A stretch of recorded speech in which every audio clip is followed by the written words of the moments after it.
네, 옆 사람과 인사하시겠습니다. 반갑습니다. 축복합니다. 사랑합니다. 네, 요즘 우리 교회는 역대상 말씀을 함께 묵상하고 있습니다. 다윗에 대한 말씀이 계속 이어지고 있는데요. 다윗 왕은 이스라엘 전체 왕이 되고 난 다음에 여부수 사람들이 살고 있는 예루살렘을 정복하고 그 예루살렘을 이스라엘의 수도로 삼았습니다. 다윗 왕이 예루살렘을 수도로 정하고 난 뒤에 가장 먼저 한 일이 바로 다윗성에 언약궤를 옮겨오는 것이었습니다. 다윗이 왕이 되었을 때 언약궤가 어디에 있었을까요? 언약궤는 당연히 성막 안 지성소에 있어야 했습니다. 그런데 그 당시 언약궤는 성막 안에 있지 않았습니다. 엘리 제사장 시절 꽤 먼 옛날에 그 이전에 블레셋과의 전투에서 실로에 있던 성막 안에서 언약궤를 가져왔고요. 블레셋에게 패하면서 블레셋에게 그 언약궤를 빼앗겨 버렸습니다.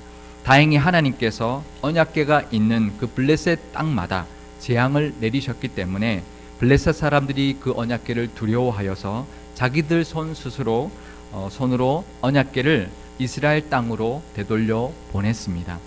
하지만 언약궤가 도착한 그 이스라엘 땅의 벳세메스 땅 사람들이 언약궤 안이 궁금했습니다. 언약궤 안이 궁금하지 않으세요? 언약궤 안이 궁금한 거예요. 그래서 언약궤 안을 들여다 보았다가 70명이 죽는 사건이 벌어졌습니다. 인디아나 존스 영화 보면은 1탄에 이 장면이 나옵니다. 네, 그 주인공이 언약궤를 발굴을 하는데요. 악당들이 그것을 빼앗아 갑니다. 그리고는 그들이 그 안을 열어봐요. 그러면서 다 죽는 그런 이제 장면이 나오는데요. 아마 이 베스메스 사건을 보고 아마 그 클라이막스를 만들었던 것 같습니다. 그래서 사람들이 그 언약궤를 두려워해서 기럇 여아림에 있는 아비나답의 집에 두게 했습니다. 언약궤 그림을 제가 준비해 왔는데요. 언약궤는 이렇게 생겼습니다. 사실 언약궤는 정확하게 말하면 아래 상자를 의미합니다. 크기는 길이가 1m 14cm 정도 되고요. 높이와 폭이 68cm 정도 되는 직사각형 상자, 조각목으로 만든 상자에 금으로 싼 상자입니다. 그 언약궤를 덮고 있는 순금 덮개는 시은좌 또는 속죄소라고 부릅니다. 속죄소는 죄를 용서하는 장소라는 뜻이고요. 시은좌는 베풀 시자에 은혜 은자를 써서 은혜를 베푸는 곳이다 라는 뜻을 가지고 있습니다. 원어는 덮어주는 처소라는 뜻을 가지고 있기 때문에 죄를 덮어서 은혜를 베푸는 곳이라는 뜻이라고 볼 수가 있습니다. 그래서 대제사장이 이스라엘 백성들 중에서 대제사장만이 1년에 한 번 대속죄일에 언약궤가 들어있는 지성소 안까지 들어가서 속죄 제물의 피를 가지고 그 언약궤 뚜껑 시은자에다가 뿌려서 이스라엘의 모든 백성들의 죄를 속죄하는 그런 의식을 행했던, 그래서 은혜를 선포했던 것이 바로 이 시은자에서 행했던 의식이었습니다. 그리고 언약궤 안에는 모세의 십계명 돌판 2돌판이 들어 있었습니다. 그러니까 시은자를 포함한 이 언약궤는 하나님의 말씀과 하나님의 은혜를 상징합니다. 그런데 이렇게 중요한 언약궤가 70년 동안이나 기럇 여아림의 아빈아답이라는 개인 집에 방치되어 있었던 것입니다. 그러면 언약궤는 거기 있었으면 성막은 어디에 있었을까요? 성막은 솔로몬이 왕이 되자마자 1천 번제를 드렸던 곳이 바로 성막 안에 있는 번제단이었습니다. 역대하 1장 3절에서 6절 말씀을 제가 읽어드리겠습니다. 솔로몬이 온 회중과 함께 기브온 산당으로 갔으니 하나님의 회막 곧 여호와의 종 모세가 광야에서 지은 것이 거기에 있음이라. 다윗이 전에 예루살렘에서 하나님의 궤를 위하여 장막을 쳐 두었으므로 그 궤는 다윗이 이미 기럇 여아림에서부터 그것을 위하여 준비한 곳으로 메어 올렸고, 옛적에 훌의 손자 우리의 아들 블살렐이 지은 놋 제단은 여호와의 장막 앞에 있더라.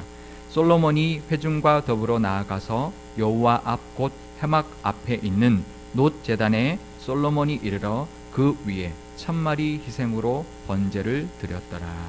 아멘. 솔로몬이 왕이 되자마자 하나님께 1000번제를 드렸던 것을 잘 아실 것입니다. 그 1000번제를 드렸던 곳이 바로 하나님의 성막에 있는 번제단이었습니다.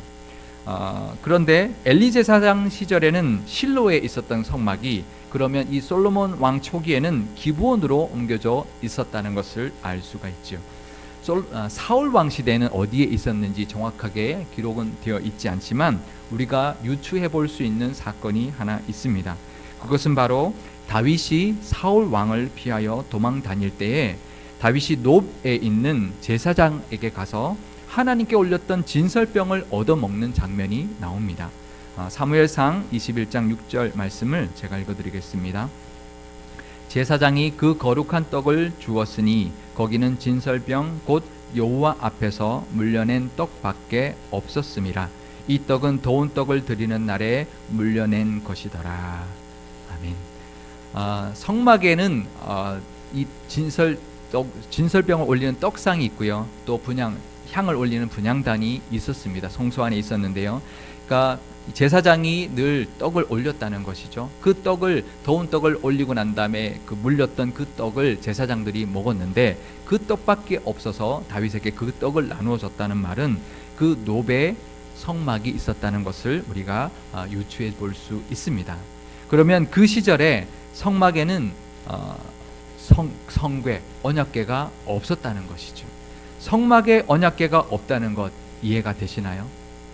성막에 언약궤가 없습니다. 그것도 장장 70년 동안 이었습니다. 언약궤가 없는 성막 어떤가요? 마치 안고 없는 찐빵 같은 거죠. 물론 찐빵도 맛있지만 안고 없는 찐빵, 또 현금 없는 은행 이제 같은 그런 모습이 아닐까요?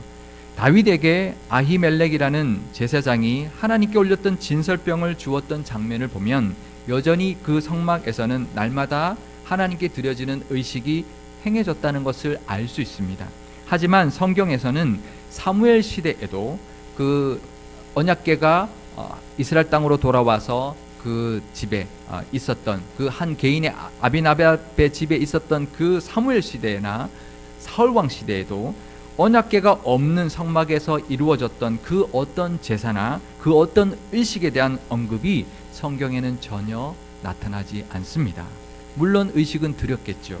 하지만 하나님께서는 그 언약궤 없는 성막에서 드려지는 그 제사와 모든 의식을 성경에 기록해주고 있지 않습니다. 마치 형식만 남은 종교적인 장소처럼 되어버렸던 것이죠. 물론 하나님께서 그곳에서 이루어졌던 제사나 의식을 받으셨을 것입니다. 하지만 성경에 기록하지 않았다는 것은 그만큼 하나님께서 그렇게 중요하게 우리에게 기록해주고 있지 않다라는 것을 알 수 있고요. 언약궤 없는 성막이라는 것을 이 언약궤 없는 성막이라는 이 이미지는 우리에게 마치 핵심이 빠져버린 껍데기만 남은 그런 신앙의 모습을 영상하게 해줍니다. 우리가 늘 이것을 기억해야 합니다. 내 신앙이 마치 언약궤 없는 성막 같지 않은지를 늘 돌아봐야 합니다. 오늘 예배 드릴 때 내가 마치 언약궤 없는 성막에서 드린 예배 같은 예배를 드리지는 않았는가라는 것을 돌아볼 수 있어야 합니다. 우리 신앙에 뭔가 빠져 있는 것은 혹시 없으신가요? 교회 생활을 열심히 했고 오래 했고 봉사도 잘했고 예배는 늘 빠지지 않았지만 혹시 내 신앙에 뭔가 빠진 것은 없는지, 가장 중요한 것이 빠진 모습은 아닌지 늘 돌아보고 깨달을 수 있어야 합니다. 시은 자로 덮여있는 언약궤는 은혜와 말씀을 상징합니다. 예배 가운데 말씀의 은혜가 있으셨는지요? 회복의 은혜가 있으셨는지요? 다윗은 그것을 회복하기를 원했습니다. 하나님은 그 다윗의 마음을 기뻐하셨습니다. 나라를 세우고 나라의 도읍을 정하고 난 다음에 그 나라의 중심을 하나님의 은혜와 말씀에 두고자 했던 그 다윗의 마음, 그리고 그 언약궤가 방치되어 있는 것을 안타까워했던 그 마음을 하나님은 기쁘게 받아주셨습니다. 우리도 늘 하나님의 말씀과 은혜를 우리 중심에 두는 신앙이 되실 수 있기를 바랍니다. 이 예배 가운데 하나님의 말씀이 우리에게 임할 수 있기를 바랍니다. 우리 모두에게 임할 수 있기를 바라고요. 하나님의 은혜가 우리를 덮어주시기를 기도하며 간절히 바라는 다윗 같은 마음이 이 시간 가득하시기를 바랍니다. 언약궤는 이렇게 사람들에게 잊혀져 갔습니다. 사울 왕은 언약궤 앞에 나아가 하나님께 묻지 않았다라고 기록해주고 있습니다. 역대상 13장 3절에서 4절 말씀을 우리 함께 읽어보겠습니다.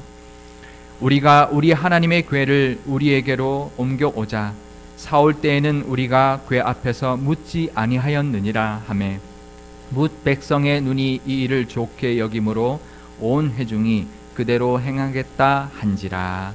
아멘. 사울은 그 언약궤 앞에 자기가 왕으로 있었던 통치했던 40년 동안 한 번도 그 궤 앞에 가서 묻지 않았다는 것입니다.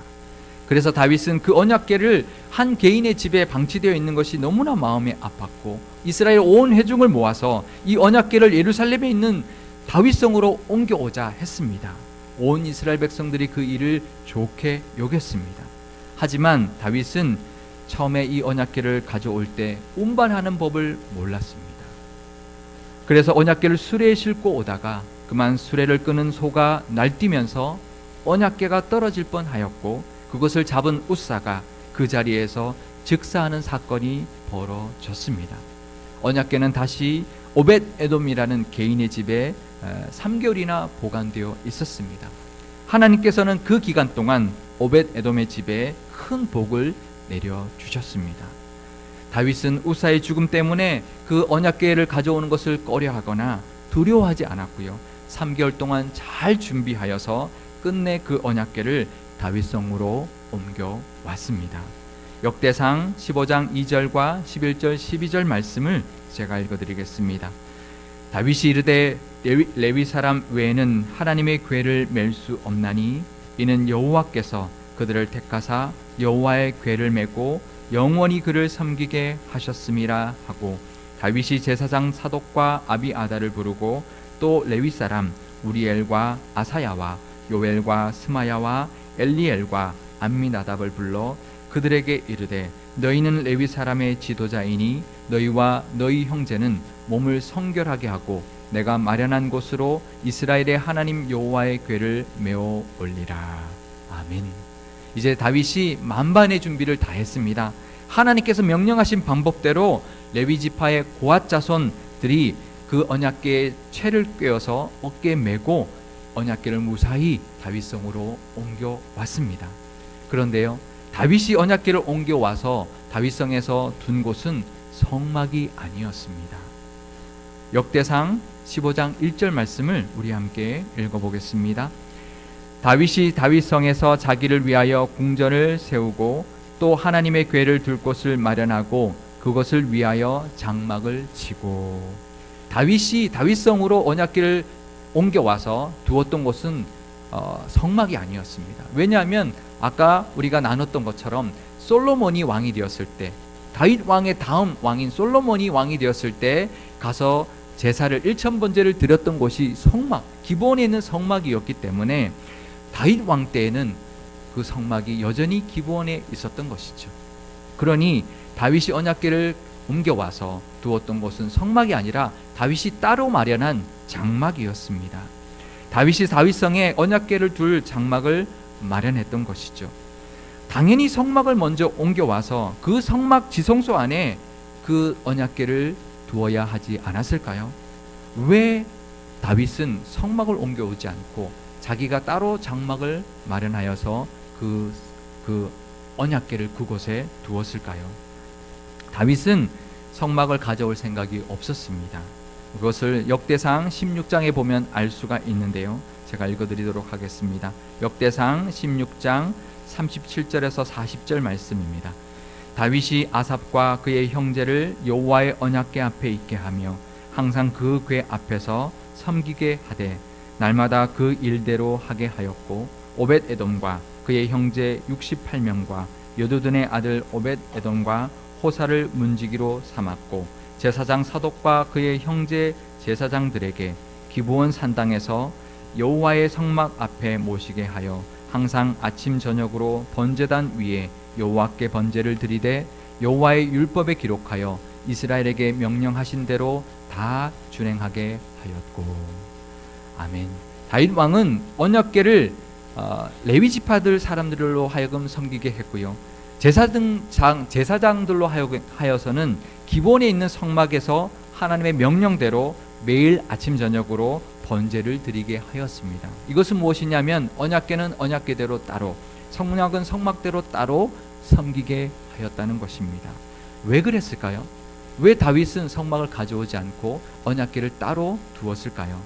사실 그 이유는 분명히 밝히고 있지 않습니다. 성경에서 기록해주고 있지 않습니다. 제가 이걸 찾기 위해서 주석이란 주석은 다 뒤져봤는데요. 신학 학자들도 전혀 그 이유를 말해주고 있지 않았습니다. 성막이 너무 오래되었기 때문이었을까요? 왜냐하면 성막은 모세가 지었던 것이라고 되어 있죠. 400년이 지난 것이었습니다. 가죽으로 만들었으니 이미 낡을 대로 낡았을 것입니다. 그래서 그랬을까요? 사실 그 이유는 분명히 기록되어 있지 않지만 성막은 유목민이었던 이스라엘 백성들을 위하여 이동하면서 제사를 드리기 위하여 하나님께서 이스라엘 백성들에게 만들어 주신 것이었기 때문에 다윗은 이제는 성막이 아니라 성전을 짓고 거기에 언약궤를 두기를 원했던 것입니다. 역대상 17장 1절 말씀을 우리 함께 읽어보겠습니다. 다윗이 그의 궁전에 거주할 때에 다윗이 선지자 나단에게 이르되 나는 백향목 궁에 거주하거늘 여호와의 언약궤는 휘장 아래 있도다. 그러니까 자기는 지금 궁전에 살고 있는데, 백향목으로 아름답게 지은 궁전에 살고 있는데 하나님의 언약궤는 여전히 이 장막 안에 있다. 그러니 내가 하나님의 성전을 짓기를 원한다라고 나단 선지자에게 말했습니다. 그랬더니 나단 선지자가 그러면 왕이 원하신 대로 하옵소서라고 했는데요. 그런데 하나님께서 나단 선지자에게 나타나셔서 이렇게 말씀하셨습니다.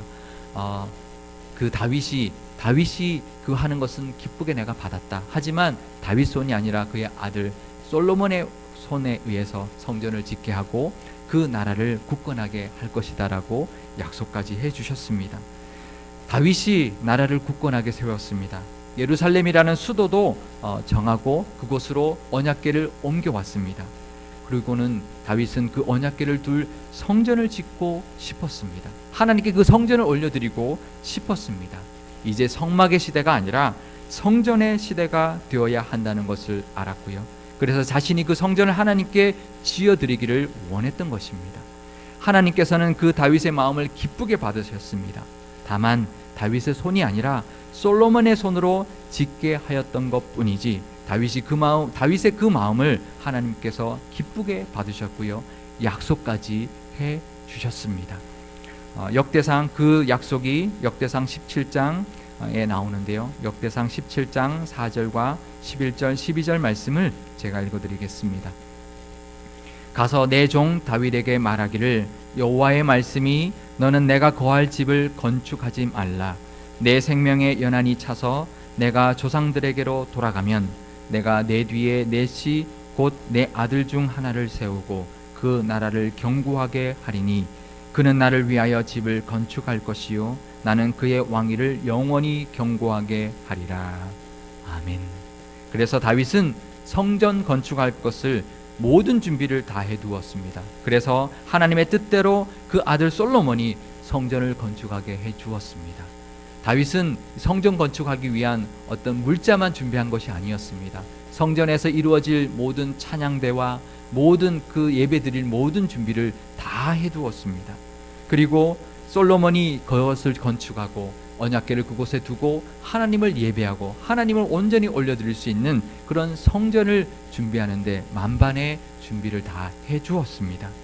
솔로몬이 성전을 건축했습니다. 그리고 그곳에 언약궤뿐만 아니라 성막에 있던 모든 성물들도 모두 그 성전으로 옮겨왔습니다.